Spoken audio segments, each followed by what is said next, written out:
Well, hello everyone. Welcome to another live stream on the History of Rabbi podcast. And today I am joined by Rabbi Tovia Singer. Dr. Robert and Price was also going to join us, but he's having some extreme connectivity issues right now.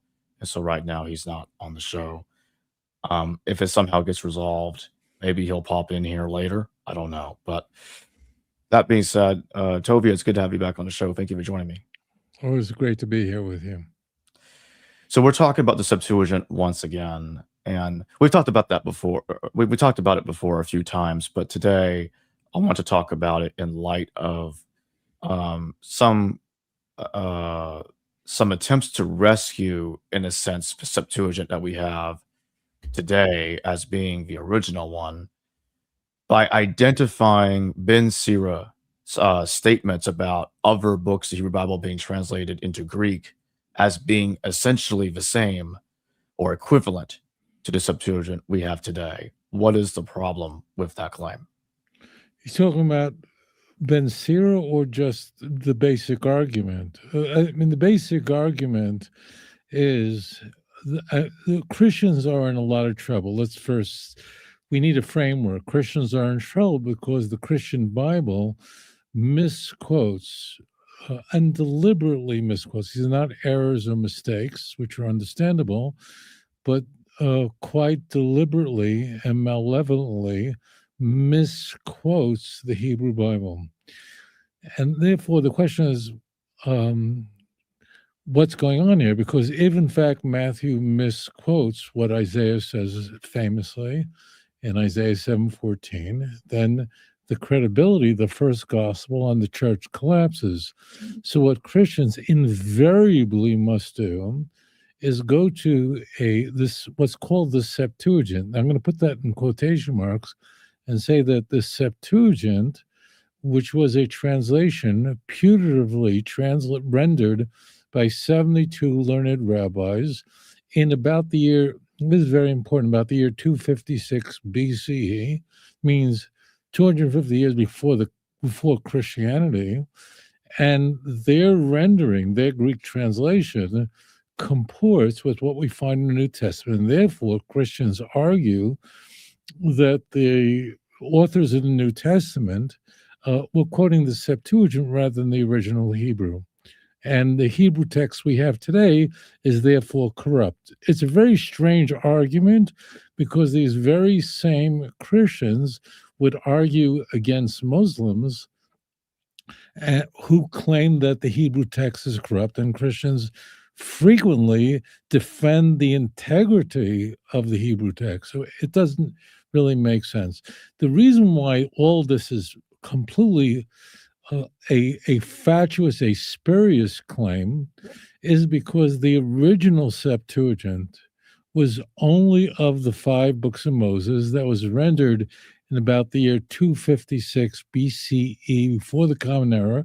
It was only the Pentateuch, only the 5 books of Moses, and therefore these 72 learned rabbis, and we have a lot of sources for this. We have the letter Aristides, we have Josephus, the Talmud. We know about this translation. This translation does not survive. And therefore, all these claims that Psalm 22, they pierced my hands and my feet, that's relying on the Septuagint. That Hebrews misquote Psalms, that's because of the Septuagint. It doesn't work. Why? Because the original Septuagint was only of the Pentateuch. It was not of the what's called the prophets and the writings.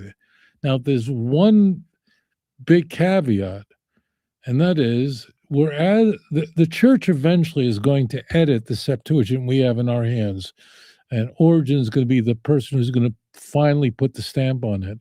But we know with certainty that over the course of time that there was a cottage industry of people, Jews and Christians, translating the Hebrew Bible into the Greek language. We know that with certainty. And there were many such Greek translations, Jewish translations prior to the advent of Christianity, Christians after, in the 3rd century as an example. So we know that. However, the original Septuagint was the 5 books of Moses and only the 5 books of Moses and nothing else. That's the key point. Who is Origen of Alexandria, and what is the hexapla? Right. So Origen of Alexandria was a 3rd century theologian, Christian theologian, probably the most brilliant apologist that the Christian world ever produced, probably, certainly the most prolific of all. I don't know. Jerome claims that he wrote 2,000 books in his life. Is that an exaggeration? Possibly, but it's something along that order. He was just a brilliant man. The hexapla is a multi-panel rendition of the Bible into multiple languages, including the Greek, including the original Masoretic text. It doesn't survive, but it is from that our version of the Septuagint is derived. Now, what's key is, to add here, is the church is going to form this Greek, again, translation. The word translation is in quotation marks, in order to conform or bolster the corruptions that we find in the Christian Bible. So, as an example, when Hebrews 10:5 says, "Sacrifices and offerings thou hast not desired, but a body you have prepared for me." Okay, so that's a really important text. The context is Hebrews is saying that the entire sacrificial system was only a shadow pointing towards Christ. And he misquotes Psalm chapter 40, verse 6 and 7 as an example. Well, the original text in Psalm chapter 40 is Oznaim Karisoli, my ears you have opened.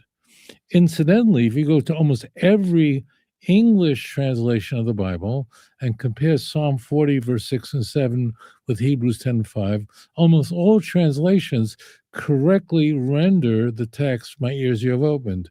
But in a Christian translation, the annotation will state that that in the Septuagint it says, "A body you prepared for me," but this is worthless.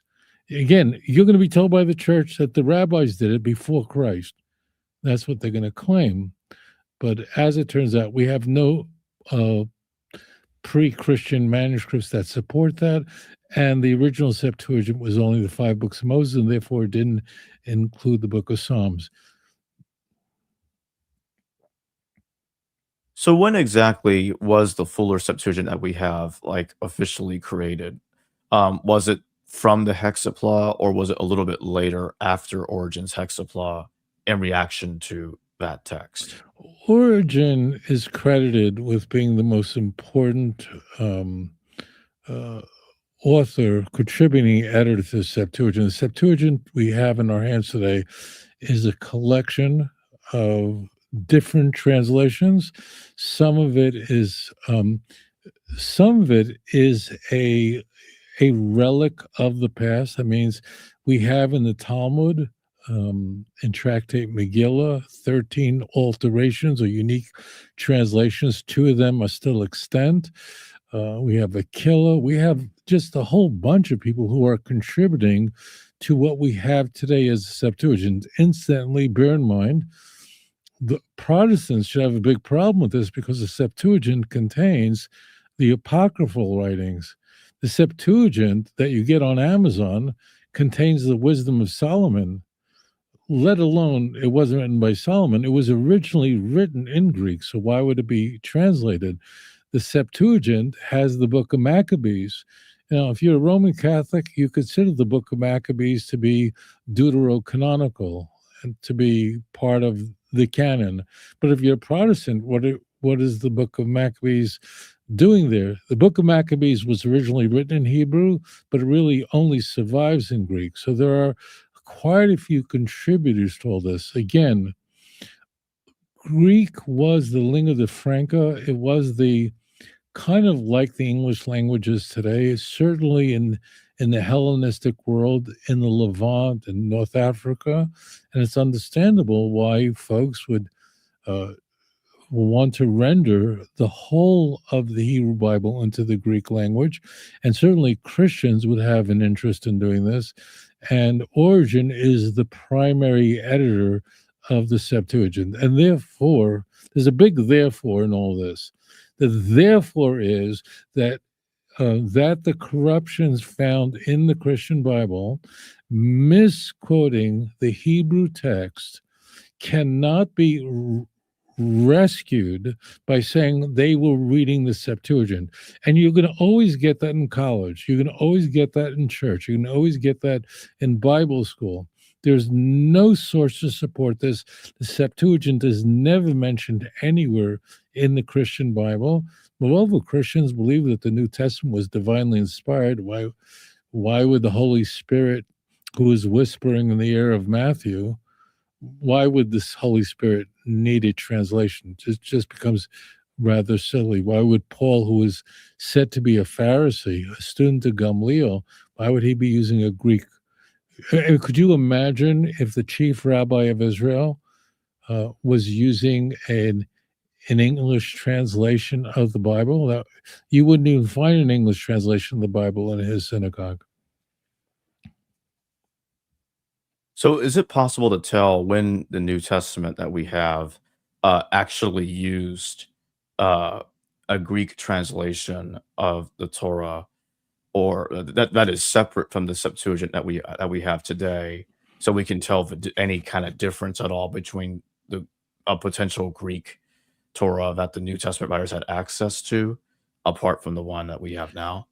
Your question presupposes that the authors of the Christian Bible were actually acting in good faith and had a Greek translation in front of them, and they used that Greek translation in which to render the fulfillment citations. Matthew would be most notable because Matthew has 11 such fulfillment citations. The other three Gospels do not rarely engage in what Matthew does. Matthew, more than any of the other three Gospels, quotes from the Hebrew Bible. I understand. We don't want to think that the writers of the New Testament deliberately and malevolently engage in this kind of chicanery, but that's exactly what they did. They very deliberately mistranslated the Hebrew Bible in order to make it appear Christological. Isaiah 7:14, it's just very famous, so therefore anyone will.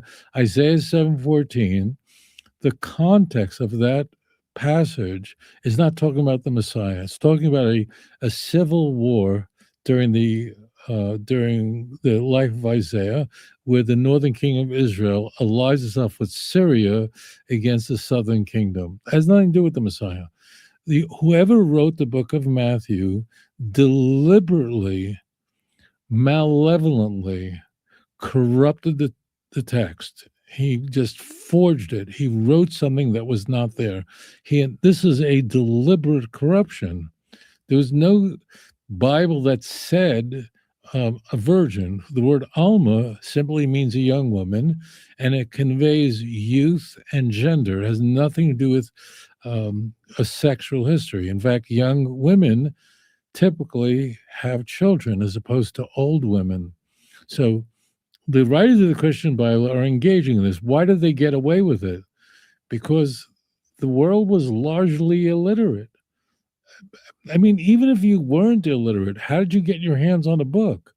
And it's hard for us to imagine, but if you wanted the book of Isaiah, you had to have a manuscript. Someone actually had to write the book of Isaiah for you. You know what was involved in that? So people didn't have access to this, and certainly Matthew is writing to a Greek-speaking world. I mean, the book of Matthew was originally written in Greek.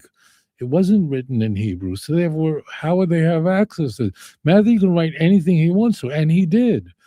In Matthew chapter 2, verse 6, Matthew just strips the end of Micah 5:2 and puts in a different ending, so it looks like the Messiah is supposed to be born in Bethlehem.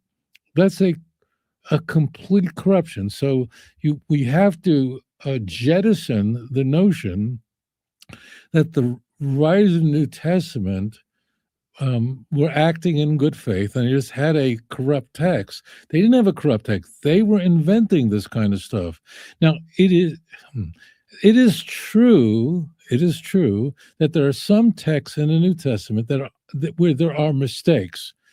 And there's no theological reason why they made these errors, whether it's 75 people that went down to Egypt, as you find in Acts chapter 7. It's clearly that was an earlier scribe that made that mistake and they copied that. But there's no theological reason for that. That Matthew made a mistake of which Zechariah was murdered in Matthew 23:35. That's just a mistake. Mistakes happen. But these alterations were very deliberate in order to make the Hebrew Bible appear Christological. They weren't looking at a Bible that said virgin in it, and they went, oh, I guess here we have a prophecy. No, they looked at a text that said, Hine ho alma horavi yeledes bain, behold, the young woman is with a child, and then they mistranslated it, or whoever wrote Matthew, we don't know who wrote Matthew, whoever wrote it, put in, behold, a virgin shall conceive. Incidentally, not just the word virgin is mistranslated, the definite article is removed. The text says, and she will call, means the mother will call the child Emmanuel. Mary never calls Jesus Emmanuel, ever. In fact, she's instructed in the Annunciation in Luke 1:35 to call him Jesus. She's told that specifically. So that's not the case. What happened is it was a deliberate, malevolent effort to change the text. Then, subsequently, the Christian Greek translations are created by the church to support that. Now, if someone disagrees with me, all you have to do is produce a pre-Christian Greek translation of Isaiah 7:14. You won't be able to do this. It doesn't exist. They all claim this, but it doesn't exist anywhere. But show a Greek translation that is pre-Christian that renders Isaiah 7:14 as a virgin. And believe me, that'll be front page of the New York Times. You'll never find it because it does not exist. The only thing Christians can argue is, and it's a game, so be aware of the shuffle. We know for sure that after the Septuagint was created in 256 BCE for the Alexandrian library, many other Greek translations were produced in North Africa, as an example, where Greek was like the lingua franca. I mean, Greek was, it's not as much as English is today, but it was the big language. It's not Latin. Latin was like the official language of the Roman Empire, but Greek was the language that was spoken. So there's no doubt that there were, this is very critical, you're going to be very confused. There's no doubt that the rest of Tanakh, the Hebrew Bible, was rendered into Greek many, many times. We know this with certainty. In fact, in the Dead Sea Scrolls, we have Greek texts, G texts. We have Greek texts in the Dead Sea Scrolls that are prior to Christianity. We know that for sure. So what happens is there's a non sequitur. This is just sleight of hand. So what Christians argue is that that we have the Septuagint today that has a Christian reading that comports with the New Testament. We know that all of Tanakh, or significant parts of Tanakh, were translated into Greek prior to the Christian era. And therefore, and this is where it all collapses, and therefore this is the Greek Septuagint today is based on those pre-Christian Greek translations. And that's where the whole thing collapses. That's a non sequitur. Non sequitur. A equals B, therefore C equals D. Well, no, it doesn't. So we have no Greek translation prior to the New Testament that supports the corruptions found in the Christian Bible. They simply do not exist. I'd like your thoughts on this. This is from Against Heresies by Irenaeus, Book 3, Chapter 1, uh, Paragraph 1. And this is what Irenaeus says about the virgin birth, and he has Isaiah in mind. And when I look at this, it definitely seems to me, it seems to indicate that he did not have a Greek translation of Isaiah quite like the one that we have in the modern Septuagint. So this is what he says. Uh,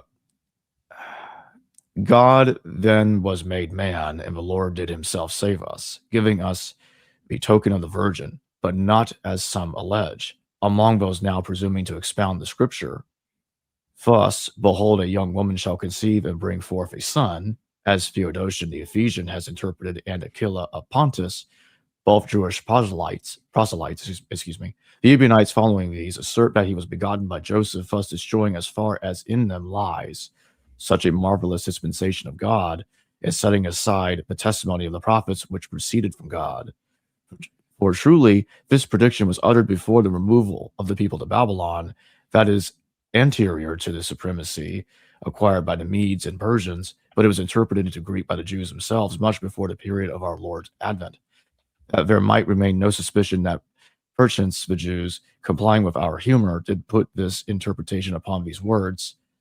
They indeed, had they been cognizant of our future existence, and that we should use these proofs from the scriptures, would themselves never have hesitated to burn their own scripture, which do declare that all other nations partake of eternal life, and show that they who boast themselves as being the house of Jacob and the people of Israel are disinherited from the grace of God. So what do you make of that passage from Irenaeus?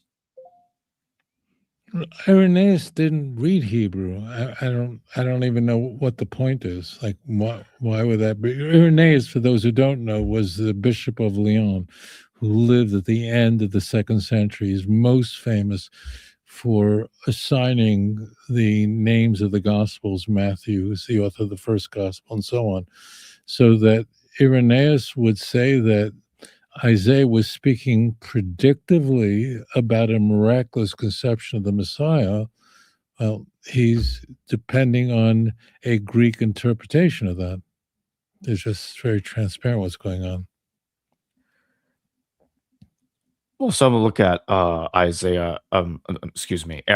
as seeming to imply that the passage was altered. In other words, he's not quoting that passage exactly like we have in Right. and the Greek Septuagint Isaiah that we have today, which has Parthenos in it. He Right. doesn't seem to be aware of that. That's the reason I brought that up. Right, because it seems to indicate that he wasn't familiar with that. That's correct. So now I want to go back to Origen's Hexapla. Was Origen attempting to harmonize the Hebrew Bible with the passages quoting the Hebrew Bible or misquoting the Hebrew Bible in the New Testament by rewriting certain passages in the Old Testament to match the quotations of prophecies and other passages or other texts that are interpreted as prophecies in the New Testament? That's exactly what he was doing. Now, unlike Irenaeus, a 2nd century church father, Origen is 3rd century. Origen was completely fluent in Hebrew. In fact, he was one of only 2 church fathers that was completely fluent in Hebrew and Greek. Origen would marshal the text, the Hebrew text, rendered in Greek Christologically so that it supported, so that it was consistent with, in the example we're using, it's the most famous, Matthew 1:23. Right. So Origen is the one who is responsible for this. Incidentally, if you go to the King James Bible, very few people do what I'm going to suggest you do. And that is, in the preface, the translators state that they did not rely on the Septuagint, but rather relied on the Hebrew text, the original text, because they said there was so many variants of the Septuagint. That means there were so many Greek translations running around. I'm not going to say it's like today where there's, 300 English translations of the Bible, but there was still so many Greek translations running around that what do we rely on? Jerome speaks about this in explaining why he rendered the Vulgate from the Hebrew. Jerome lived here in Israel, rather than from the Greek. He said, because there's so many Greek translations that are not reliable. Nevertheless, when it came to this precious text, and I put that word precious in italics, Origen, the King James, Jerome, they all render it as a virgin in order to not shatter the credibility of Matthew. Because if Isaiah 7:14 is speaking about a young woman with no implication of virginity, then the author of Matthew lied. I don't know how else to say that. Then the author of Matthew misquoted the text. I'm going to say something that will strike your viewers, the viewer. If Matthew had never been written, I just want to say this will be very shocking. If the book of Matthew, let's say whoever wrote Matthew, let's say that book was just never written, many more Jews would have converted to Christianity. Whoever wrote Matthew, it's written anonymously, but whoever did write it is no doubt more responsible than any person in history for the Jewish rejection of the Christian claim. Because when Matthew engages in chicanery, altering texts, which Luke also misquotes, but nothing like Matthew. You just don't have anything like what Matthew does in the book of Mark. There's a little bit, but very little of it. John, you have misquotes in 19, but very little of it. But let's say Matthew was never written. It was never written. Many more Jews might have become Christians. But the reason people reject it is they said, we can't believe in a lie, in something that's completely corrupt. I'm using very strong language, but when you engage in this kind of bad faith acting, so who's going to join this? Who's going to convert? Why would somebody convert?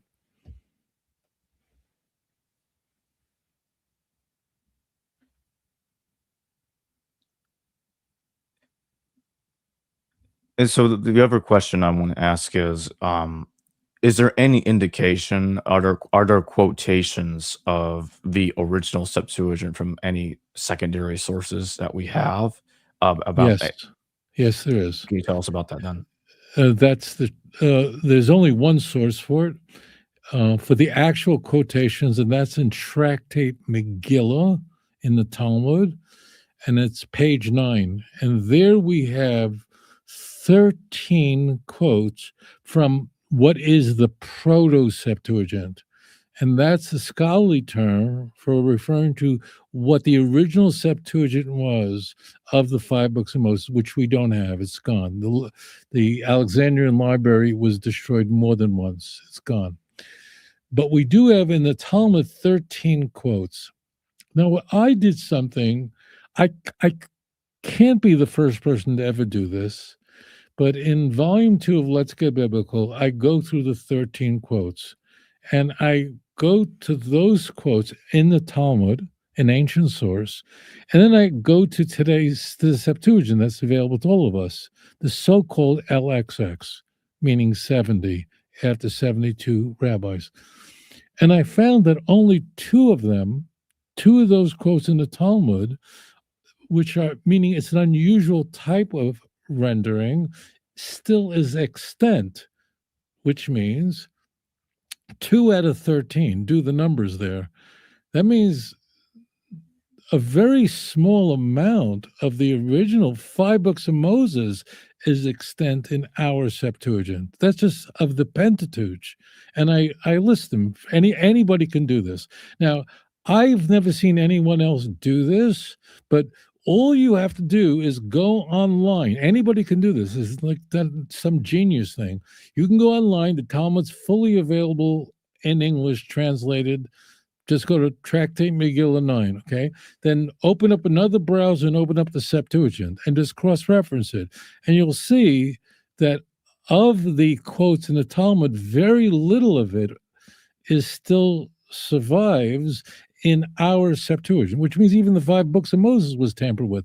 I don't want to overload the audience, but the Septuagint has major errors in it. So that means Origen was collecting pieces, assembling it, and some, like Genesis chapter 5, the numbers are way off. That's the genealogy of Adam, but those who would move on to Noah, the numbers are way off on that.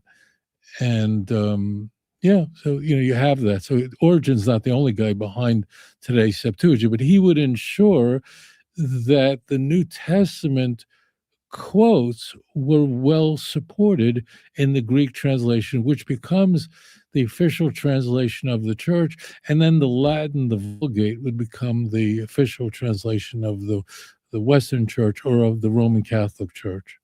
The Septuagint is the official Bible of the Orthodox Church, Vulgate for the Roman Catholic Church.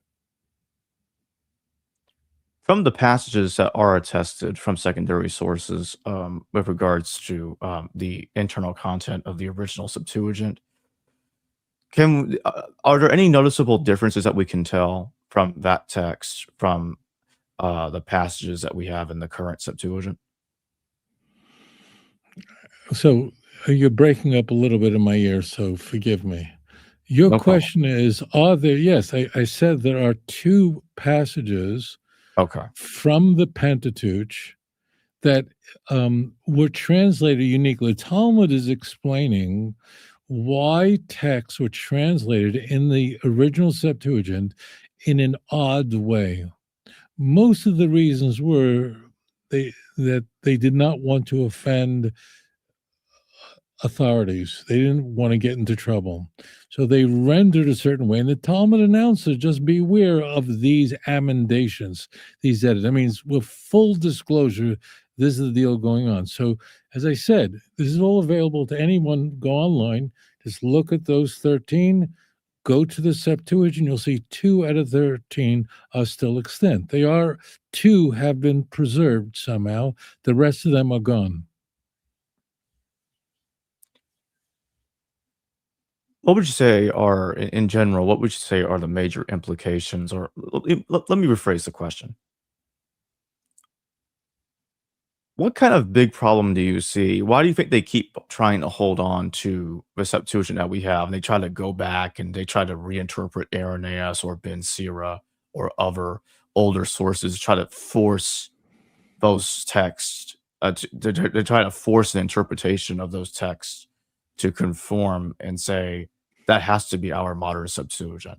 Why are they trying so hard to defend it despite the problems?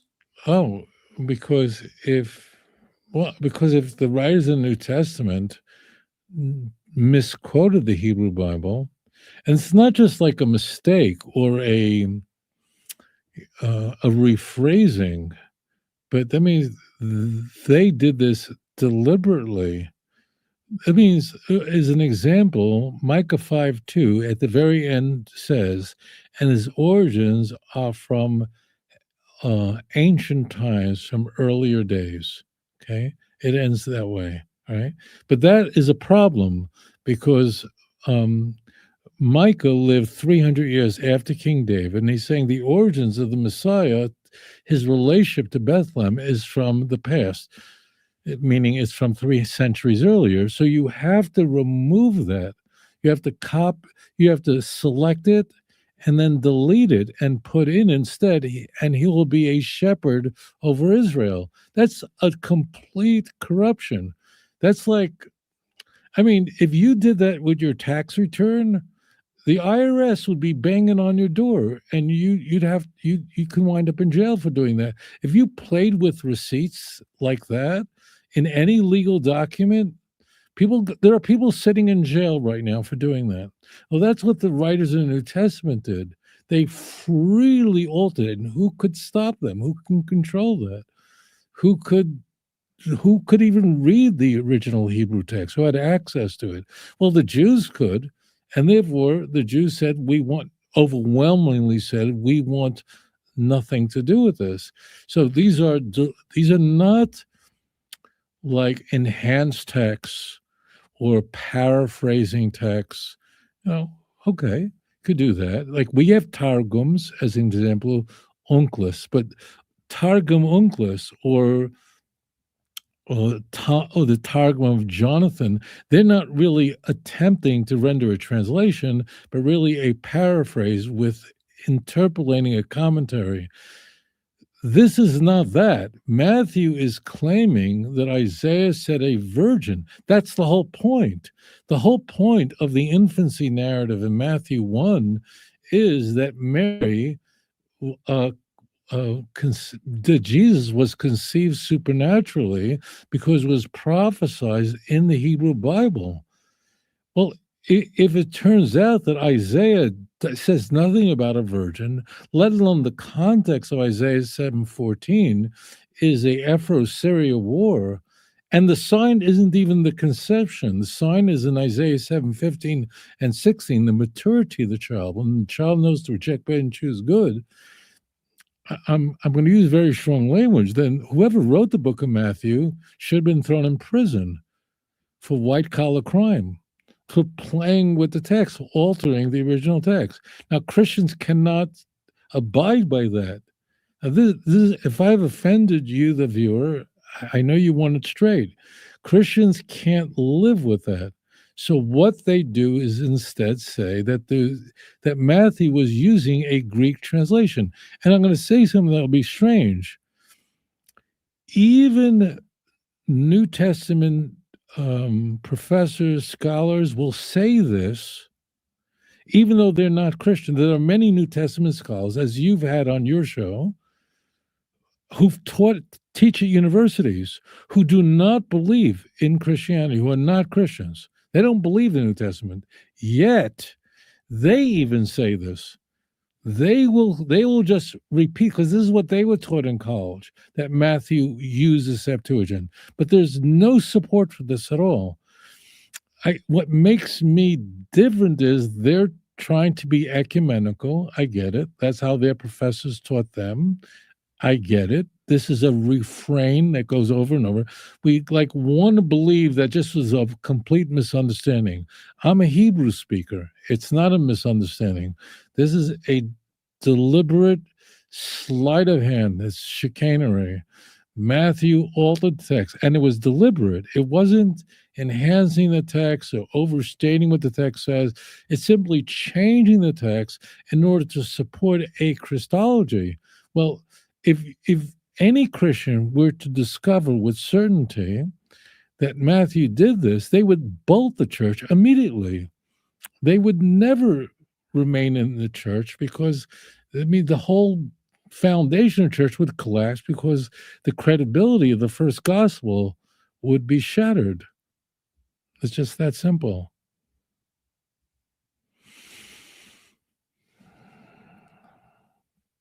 So I want to take a couple of super chats. And if you don't want to answer either question, feel free to say so. But Sure. Let's pull up the first one. They're both from my Fish and Tie. Fish and Tie, thank you for your super chat. His question is, why do you refuse to debate Dr. Brown and Courtney? I don't know what that's about.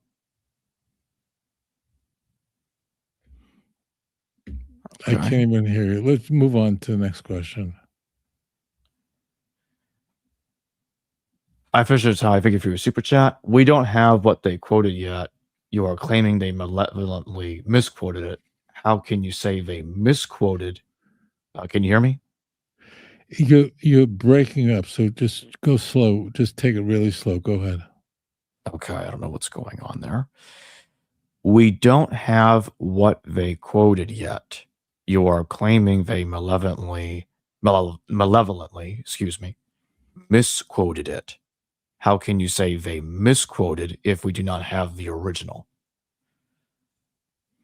Okay. So I am operating under the assumption that Tanakh was originally written in the Hebrew language, right? We have the entire book of Isaiah, pre-Christian, that survives. And in fact, it's on display for anyone to see, and it's only about a mile and a half from where I live at the Israel Museum. You have the Great Isaiah Scroll that's pre-Christian. And you can go online. You can do this now. Go into your browser and look up the Great Isaiah Scroll, and you can look it up for yourself, right? And you say, well, wait, I don't speak Hebrew. You don't need to, because they've done such a fabulous job with it that if you put your cursor over any passage, this is pre-Christian. The Great Isaiah Scroll found in Cave 1, this is pre-Christian. In fact, all the Qumran texts are pre-Christian. So nothing I'm saying would Christians disagree with, okay? And you can go to Isaiah chapter 7, verse 14, and it will say there, I mean, there's the receipt. It will say there, Hine ha'alma hara v'yoledes bain. Behold, the young woman is with a child, v'karas shemo Emmanuel, and she will call his name Emmanuel. It says that explicitly. Please don't believe me. Just go online, right? So if you go on Chat GPT and go look up the dating for the Great Isaiah Scroll, whatever date they're going to give you, it's going to be BCE. That means pick your source. No one believes the Isaiah Scroll, the Great Isaiah Scroll, as an example, it's the most famous, was written afterwards, and the rabbis changed it. So we have it. We have the receipts. So therefore, now if the text said, Hine habasula hara v'yoledes bain, behold the virgin, that's what it would say. It would say, behold habasula, right? It doesn't say that. What more do you need? That means we actually, this is very rare that we have original text written on organic material that survives. Now, one full disclosure, the Great Isaiah Scroll on display at the Israel Museum is a replica. It's an exact replica of the Great Isaiah Scroll. They did not want to put out that scroll all the time. So you just have to believe that what they put up there is an exact. No one denies this. There are plenty of Christians involved in this project, incidentally. In fact, many of the scholars involved in this whole project of Dead Sea Scroll were Christians. Okay, so given that we have Isaiah 7:14 in a text that is pre-Christian that says, Alma, the young woman. So how do you say a virgin? So what more do you need? Like if you were on 9/11 at 8 o'clock in the morning, standing in front of the World Trade Centers, and you see the planes flying in to the towers, like what more do you need? Like you have there's no better proof than we have the actual original text, which is not always the case. We don't have every single text from Tanakh, from the Dead Sea Scrolls. We have a good amount of it, but here you have it explicitly. So why is this complicated? The reason is that there are people who deeply believe in the Christian religion. Is very important to them. They love Jesus. They love the New Testament. And for them to believe this is highly problematic. And therefore, they're offended by this. I get it. But we actually have the receipts. Last thing I want to bring up before we close is there's a Dead Sea Scroll, the Isaiah Scroll, also known as the Great Isaiah Scroll. And it does not have virgin in Isaiah chapter 7. Right. And so that right there is powerful manuscript evidence before the Christian era Right. That's what I just said. We have, I mean, what do you need? Like, what do you need? I mean, 9/11 really happened and planes really flew into it, into those buildings on that horrible Tuesday morning. We actually have the scroll on display. Now, other fragments of the Dead Sea Scrolls are on display at the Israel Museum, okay, in the Shrine of the Books, also at the Rockefeller Museum. But they rotate them in and out. Okay, but this is on permanent display. Moreover, as I said, you go, anyone, please go online, look up the Great Isaiah Scroll. They did a brilliant job. Whoever did this is you can take any verse, and then the verse pops out, and its translation pops out, and its rendering pops out, so you could see it for yourself, even if you don't read Hebrew. So we have a pre-Christian text that does not have the word besul. There's only one way in both biblical Hebrew and modern Hebrew to convey virginity, and that's the word basula. There's no other word for it. It's a word that's found all over the Hebrew Bible, because virginity is something that's treasured, something that's very important in the Hebrew Bible. So there's a very important word that conveys that. Alma does not convey virginity. It conveys youth and gender. You can have King David is called an Elam, a young man, in 1 Samuel 17. So someone wants proof. We have the actual text that's pre-Christian. I rest my case. I mean, there's nothing else to say. It's transparent. I'll have the link to Tovia Singer's YouTube channel tagged in the description below, including the links to his books, Let's Get Biblical Volumes 1 and 2. Will also be in the description below and in the pinned comment. And with that being said, Rabbi Tovia Singer, thank you very much for joining me today. Thank you. Hello, viewers. Thanks for watching this video from the History Valley YouTube channel. Please don't forget to subscribe and hit the notification bell. And if any of you wish to further support this channel, please consider checking out this channel's Patreon page and becoming a patron, and/or donate through PayPal or through Super Chat during your live stream. Thank you.